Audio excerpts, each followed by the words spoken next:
Welcome to the channel Let's and Crack It. Hope you all are doing well. So today is a day 29 video on MCQ series from chapter Human Capital Formation in India, which is a part of Indian Economy subject. So ये हमारा part 1 video है इस chapter का. So start करते हैं daily की तरह आज के 5 MCQs. So ये हमारा लास्ट चैप्टर है इस MCQ सीरीज का, जो इकोनॉमिक्स के हमारा टारगेट था 30 डेज का, वो कल कंप्लीट हो जाएगा. विद दिस हमने सारे चैप्टर्स जो है टर्म 1 के सिलेबस में जो आपके पेपर में आने वाले हैं वो कंप्लीट कर लेंगे. सो होप आपको लेसन्स अच्छे लग रहे हैं. सो अगर आप चैनल पर न्यू है, स्टार्ट करने से पहले चैनल को सब्सक्राइब जरूर कीजिएगा और बेल आइकन को भी दबा लीजिएगा कि आने वाले लेसन्स की नोटिफिकेशन विद टाइम आपको मिलती रहे. सो स्टार्ट करते हैं आज का क्वेश्चन नंबर 1.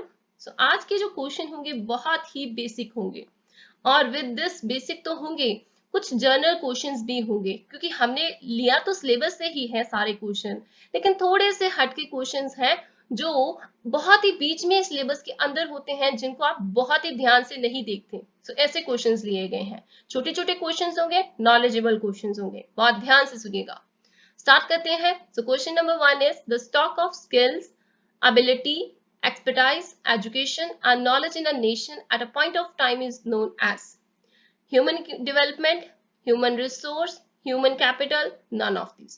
So देखिए, बहुत ही सिंपल क्वेश्चन है, बेसिक क्वेश्चन है, लेकिन कंफ्यूजन क्रिएट कहाँ पर होती है? तीन चीजें दी गई हैं, human development, human resources, human capital, और ये तीनों ही बच्चों को सिमिलर टाइप लगती हैं. तो आंसर इसका क्या है? तो अगर आपको आंसर पता होता है तो आप अपना आंसर जरूर साइड में लिखिएगा, क्योंकि इससे आपकी जो कंसेप्चुअल क्लैरिटी है वो चेक होती है कि कहाँ तक आपको नॉलेज है. सो अब इसका जो है stock of skills, abilities, expertise, education, knowledge, ये कौन सी चीज होगी? एक पॉइंट ऑफ टाइम पे एक नेशन की जो ये चीजें गिन रहे हैं कि इनका जो स्टॉक अगर इकट्ठा कर दिया जाए तो ये सारी चीजें मिलकर क्या बन जाती हैं? This will become human capital. So this is the answer, human capital. So बढ़ते हैं इसके आंसर की तरफ. तो आंसर इसको बढ़ते हैं, तो आंसर है ह्यूमन कैपिटल, ऑप्शन सी. अब देखिए, ह्यूमन कैपिटल किसे बोला जाता है? ह्यूमन कैपिटल बोला जाता है जब स्टॉक जो है स्किल्स का, बहुत सारे लोग ऐसे होते हैं जिनमें अलग अलग टाइप के स्किल्स होते हैं. कोई कोई स्किल में अच्छा है, कोई किसी स्किल में अच्छा है, कोई किसी स्किल में अच्छा है. हर एक जो है अपने स्किल में परफेक्ट है. क्लियर? हर एक अपने अपने काम में परफेक्ट होता है, उसमें कोई ना कोई स्किल होता है. तो जब अलग अलग टाइप के इंसान, पर्सन जो है, ह्यूमन जो है इकट्ठे हो जाते हैं, उनकी स्किल्स इकट्ठे हो जाते हैं, उनकी नॉलेज इकट्ठी हो जाती है, एक्सपर्टाइज, उनकी एक्सपीरियंसेस जो है इंडिविजुअल का इकट्ठा हो जाता है, या फिर एक टाइम पे एक पॉपुलेशन एट अ लार्ज, मतलब पॉपुलेशन एक कंट्री की बात की जा रही है at a point of time, तो उसे बोला जाता है ह्यूमन कैपिटल. याद रखिएगा ह्यूमन कैपिटल क्या होता है. क्लियर? सो ये क्या है? एक स्टॉक है, एक टाइप का स्टॉक है. किसका? स्किल्स का, नॉलेज का, एक्सपीरियंस का, एक इंडिविजुअल का एट और पॉपुलेशन, या फिर पॉपुलेशन एक इंडिविजुअल का भी बोला जा सकता है, एक पॉपुलेशन का भी बोला जा सकता है. पॉपुलेशन में नंबर ऑफ इंडिविजुअल्स आ जाते हैं at a large, at a point of time. Clear? So this is a human capital. Now moving to the next question number 2. Which of the following are indicators of HDI? R. तो देखिए कौन से ऐसे indicators हैं HDI के?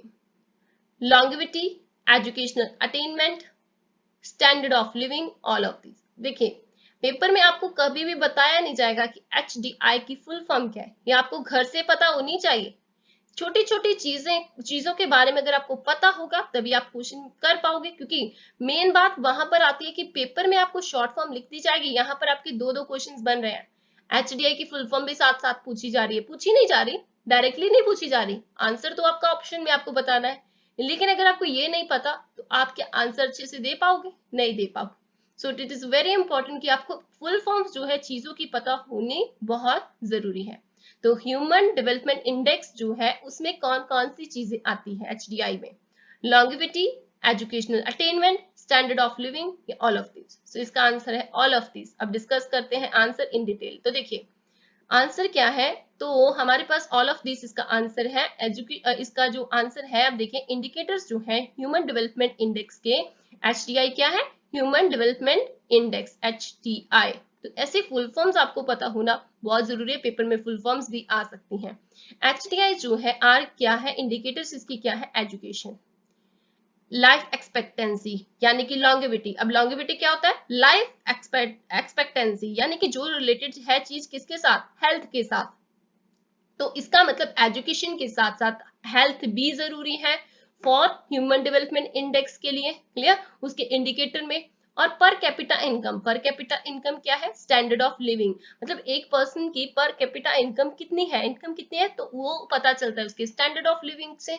तो ये सारी चीजें आपस में बहुत रिलेटेड होती हैं। इनके बारे में अगर आपको पता है, नहीं पता तो आप प्रीवियस वीडियो को, जो प्रीवियस लेसन की हमने वीडियो की है, वो चेक कर सकते हैं पॉवर्टी, क्योंकि इनके बारे में हमने बहुत डिटेल में उस चैप्टर में डिस्कस किया है, क्लियर, इन चीजों के बारे में। तो उसकी वीडियो को देखने के लिए आप डिस्क्रिप्शन बॉक्स में देखेंगे तो लिंक मिल जाएगा। साथ ही साथ आप प्लेलिस्ट से भी चेक कर सकते हैं, वहां पर आपको सभी लेसन की वीडियोस एमसीक्यूज के साथ एक्सप्लेनेशन डिटेल में मिल जाएगी, clear. So now moving to the next question number 3. The most important indicator of the status of the education of a country is. So देखिए सबसे ज्यादा इंपॉर्टेंट इंडिकेटर के बारे में पूछा गया है। पहले हमने इंडिकेटर के बारे में बात की, कौन कौन से इंडिकेटर्स हैं। अब बात पूछा जा रहा है कि कौन सा सबसे इंपॉर्टेंट इंडिकेटर है of the status of A education. Status जो डिस्कस करता है, स्टेटस डिसाइड करता है कंट्री की एजुकेशन का। Death rate, population rate, birth rate या लिटरेसी रेट, सबसे इंपॉर्टेंट रेट बताना है। तो देखिए यहाँ पर हमें सबसे इंपॉर्टेंट दिखाई दे रहा है लिटरेसी रेट, यही आंसर है। क्यों? क्योंकि लिटरेसी एक ऐसी चीज है जो एजुकेशन से रिलेटेड है, हमें पता है। जो पढ़ा लिखा होता है उसे क्या बोलते हैं? लिटरेसी, लिटरेट, लिटरेट बोलते हैं ना जो पढ़ा लिखा होता है। तो पढ़े लिखे को लिटरेट बोला जाता है। तो पढ़ाई की वाली चीज जो किसके साथ रिलेटेड है? लिटरेसी रेट के साथ, क्लियर। तो इसको डिटेल में हम डिस्कस करते हैं। आंसर है लिटरेसी रेट। तो देखिए लिटरेसी रेट जो होता है refers to the percentage of people who are able to read write to those who are not. अब ये जो है परसेंटेज है पीपल की हु आर एबल, मतलब कि ये कंपैरिजन करता है लिटरेसी रेट कि कौन से लोग ऐसे हैं जो पढ़ लिख सकते हैं और कौन से नहीं, क्लियर। उनमें कंपैरिजन जो है वो किया जाता है और उनमें कंपैरिजन करके पता चलता है कि कितने लोग एक कंट्री में पढ़े लिखे हैं, लिटरेसी रेट कितना परसेंटेज तक है कंट्री में। लिटरेसी रेट जो है is concern with education in a country, education के साथ रिलेटेड है लिटरेसी रेट।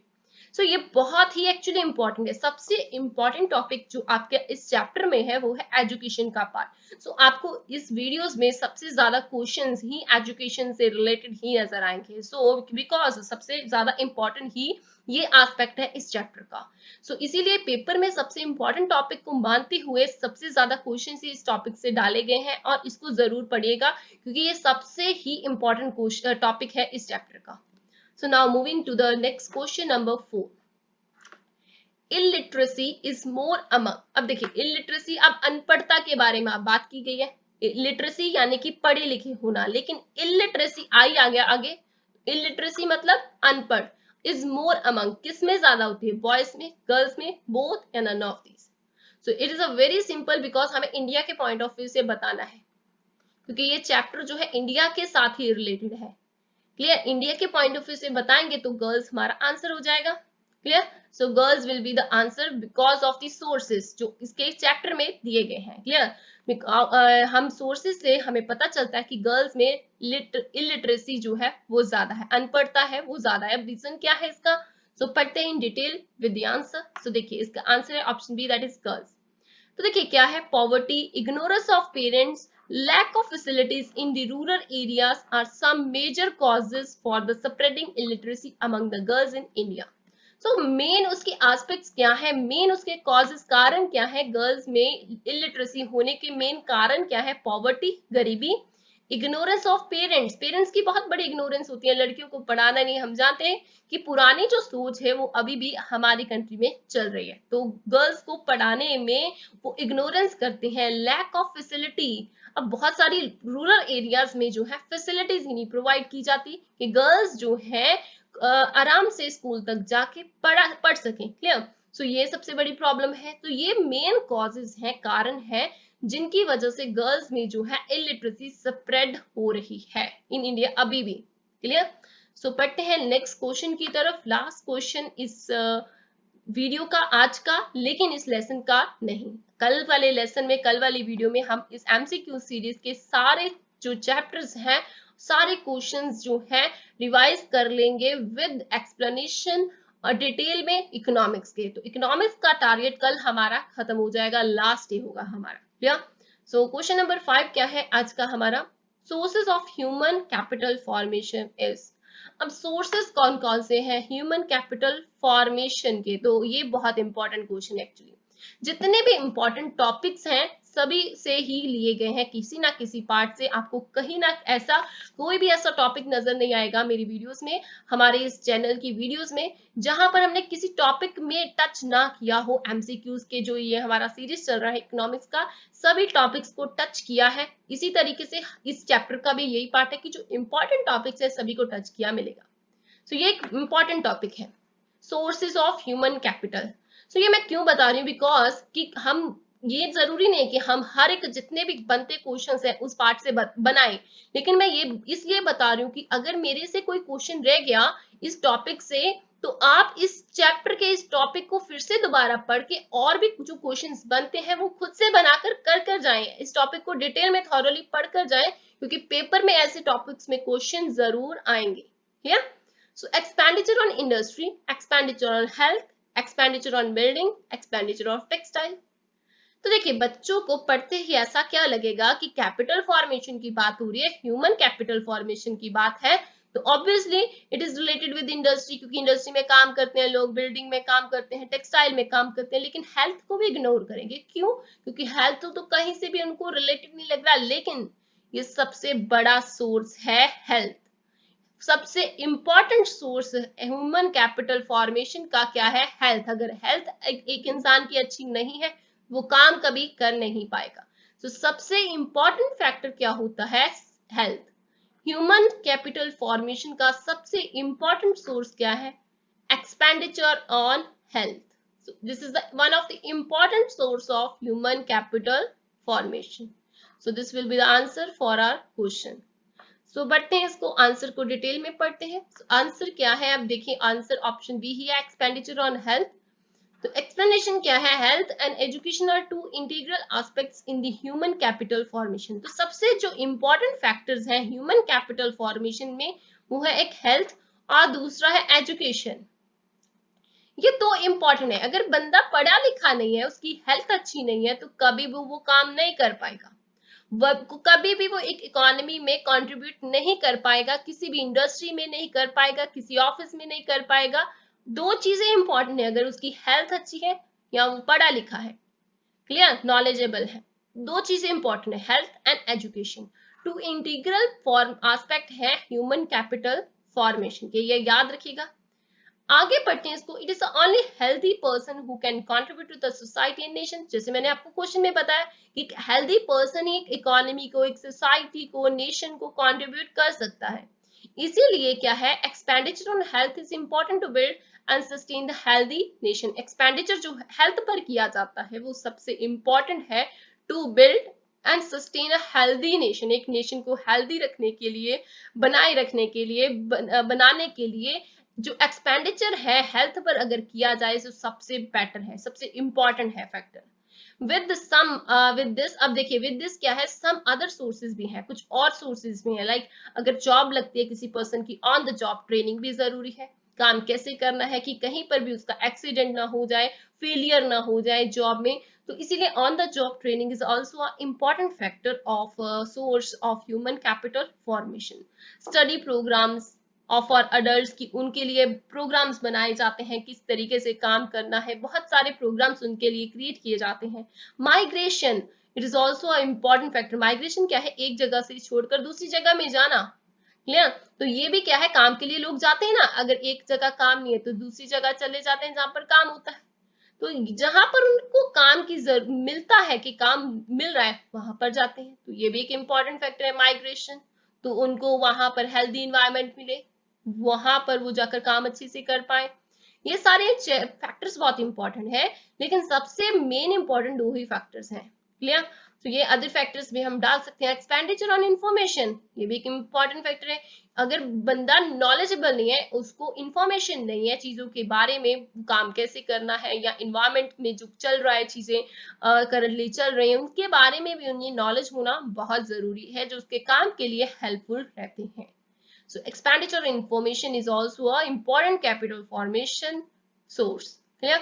So ये था हमारा आज का lesson. Hope you like it. अगर अच्छा लगता है, समझ में आता है, तो वीडियो को लाइक शेयर कमेंट कर जरूर बताइए। विद दिस चैनल को सब्सक्राइब करना मत भूलिए और वीडियोस को आगे भी शेयर कीजिए, because sharing is caring, and with this all सारे लोगों की भी हेल्प हो सकेगी दिस पेपर में जो हमारा टर्म 1 का होने वाला है। तो मिलते हैं नेक्स्ट कल वाले लेसन में with another MCQs. Thank you so much this lesson.